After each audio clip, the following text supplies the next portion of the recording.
ایک دفعہ کا ذکر ہے کہ نبی کریم صلی اللہ علیہ وسلم اپنے گھر میں جلوہ فرما تھے۔ اسی دوران ایک سوالی آیا اور آ کر عرض کرنے لگا، یا رسول اللہ، میں فقیر آدمی ہوں، میرے بہت سے بال بچے ہیں، اللہ تعالیٰ کے لیے مجھے کوئی چیز عنایت کریں جسے میں اپنے بچوں کے لیے گھر لے جا سکوں۔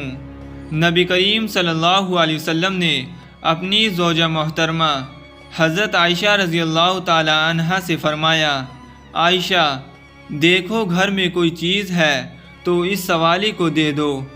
حضرت عائشہ صدیقہ رضی اللہ تعالی عنہا گھر کے اندر تشریف لے گئیں اور تھوڑی دیر کے بعد واپس آ کر عرض کرنے لگیں، یا رسول اللہ، گھر میں تو اس وقت کوئی چیز نہیں جو سوالی کو دی جا سکے۔ لہٰذا حضور اکرم صلی اللہ علیہ وسلم نے اس سوالی سے فرمایا، اے سوالی، اس وقت تو گھر میں کوئی چیز موجود نہیں جو تجھے دی جائے، پھر کسی وقت آنا، اللہ تعالیٰ نے ہم پر کرم فرمایا تو ہم تجھے کوئی چیز ضرور دیں گے۔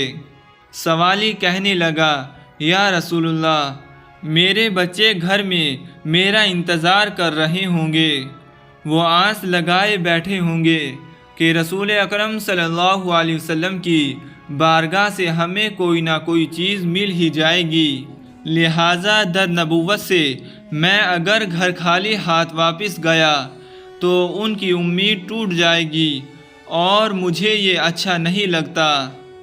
حضور اکرم صلی اللہ علیہ وسلم نے حضرت عائشہ رضی اللہ تعالی عنہا سے فرمایا کہ جاؤ ایک بار پھر دیکھو، کوئی چیز ہو تو لے آؤ۔ حضرت عائشہ صدیقہ رضی اللہ تعالی عنہا ایک بار پھر اندر تشریف لے گئیں اور بڑی احتیاط سے گھر کا کونا کونا چھان مارا کہ کوئی چیز ایسی مل جائے جو نبی کریم صلی اللہ علیہ وسلم سوالی کو دے سکے اور وہ در نبوت سے ناکام نہ لوٹے، لیکن کوئی ایسی چیز نہ مل سکی۔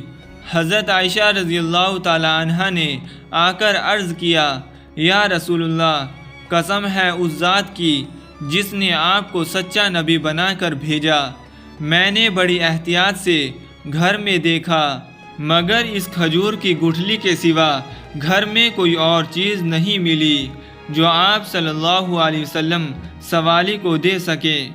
آپ صلی اللہ علیہ وسلم نے حضرت عائشہ رضی اللہ تعالی عنہا کے ہاتھ سے کھجور کی وہ گٹھلی لے کر اس سوالی کو عطا کر دی اور فرمایا، اے سوالی، ناراض مت ہونا، کیونکہ میرے گھر میں اس وقت صرف یہی ایک گٹھلی ہی ہے، اس کے سوا اور کوئی چیز نہیں جو میں تمہیں دے سکوں۔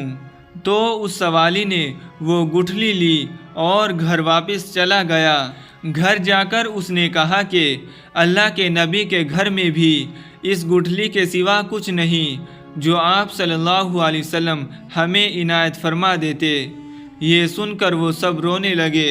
پھر جب انہیں بھوک نے خوف ستایا اور بھوک کی وجہ سے نڈھال ہونے لگے تو اچانک اس آدمی نے وہی گٹھلی اپنے منہ میں رکھی اور اسے چوسنے لگا۔ اس نے محسوس کیا کہ اس گٹھلی میں سے دودھ اور شہد نکل کر اس کے حلق میں داخل ہو رہا ہے۔ وہ کافی دیر تک اس گٹھلی میں سے دودھ اور شہد چوستا رہا۔ پھر جب وہ سیر ہو گیا تو اس نے اپنی بیوی سے کہا، بڑی حیرانگی کی بات ہے کہ اس گٹھلی میں سے دودھ اور شہد نکلتا ہے، لو تم بھی چوس کر دیکھ لو۔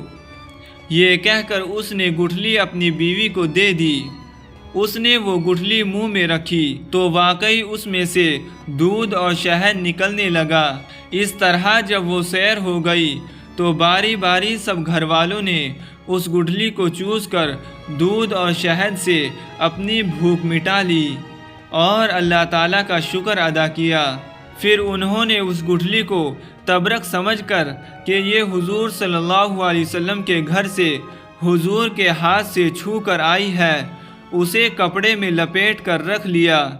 جب دوسرا دن ہوا اور عورت کو بھوک لگی تو اس کو گٹھلی کا خیال آیا لہٰذا وہ گئی اور جس کپڑے میں اسے لپیٹ کر رکھا تھا وہ اٹھا کر لے آئی، اور جب اس نے اس کپڑے کو کھول کر دیکھا تو وہی گٹھلی سرخ یاقوت بن چکی تھی، جس کی روشنی سے سارا گھر جگمگانے لگا۔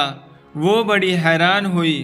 بہرحال اس نے وہ گٹھلی لی اور بازار چلی گئی، جہاں اس نے اسے 60,000 درہم کے عوض بیچ دیا۔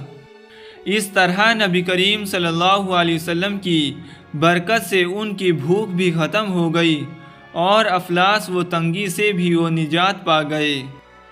دوستو، اللہ تعالیٰ سے دعا ہے کہ اللہ تعالیٰ ہمیں اس واقعے سے سبق حاصل کر کے نیک بننے کی توفیق عطا فرمائے۔ آمین ثم آمین۔